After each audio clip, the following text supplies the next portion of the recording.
सबसे पहली बात तो मुझे लगता है कि ये गलत है कि कांग्रेस पार्टी सिर्फ ईरान के साइड पर है।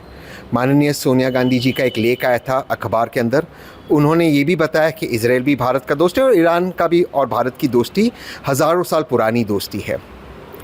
ये इस बात ज़रूर है कि जो भाजपा के कई समर्थक हैं वो इस बात से खुश होते हैं कि इजराइल ईरान पर अटैक कर रहा है, लेकिन क्या हमने ये सोचा है अगर ईरान का एयर स्पेस बंद हो जाए, भारत अफ़गानिस्तान में कैसे एक्सेस करेगा, सेंट्रल एशिया को कैसे एक्सेस करेगा, इमरजेंसी में भारत के पास तेल कहाँ से आएगा।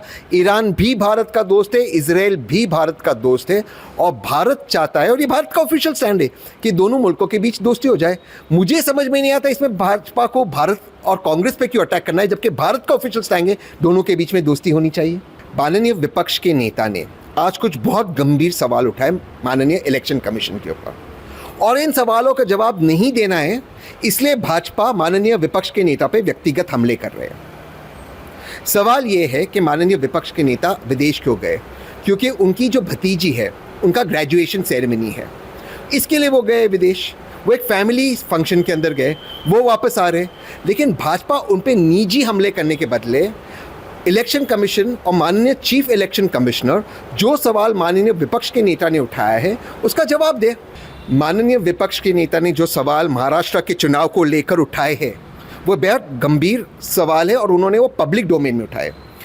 इलेक्शन कमिश्नर और इलेक्शन कमीशन का वो कर्तव्य है कि माननीय विपक्ष के नेता के सवालों का वही जवाब दे। पब्लिक डोमेन में सवाल उठाए तो पब्लिक डोमेन में जवाब आना चाहिए। ये लोकतंत्र है, ये कोई प्राइवेट बॉडी की मीटिंग नहीं चल रही है कि वो उनको पत्र लिखे और पत्र का जवाब हम सोचेंगे क्या देना है। दूसरी बात, जहाँ तक इलेक्शन कमीशन को लेकर प्रोसेसेस है या इलेक्शन को लेकर कानूनी प्रक्रिया है, वो पिटिशंस ऑलरेडी फाइल हो गए, करीबन 40 पिटिशन फाइल हो गए।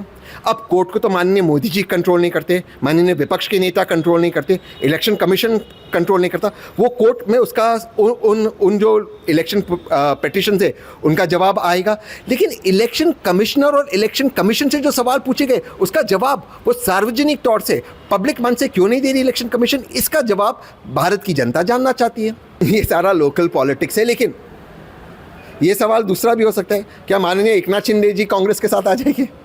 ये भी हो सकता है। इनके विधायक अगर नाना पटोले जी को इनविटेशन दे रहे हैं, नाना जी भी उनको इनविटेशन दे सकते हैं।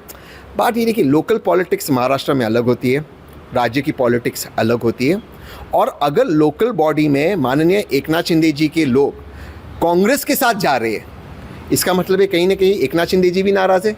तो ये सवाल एकनाथ शिंदे जी से पूछना चाहिए, क्या वो इस गठबंधन को छोड़ते, ट्रिपल इंजन को छोड़कर कांग्रेस के साथ आकर विपक्ष में एक मजबूत नेता बनना चाहिए? ये सवाल उनसे भी पूछ सकते हैं आप।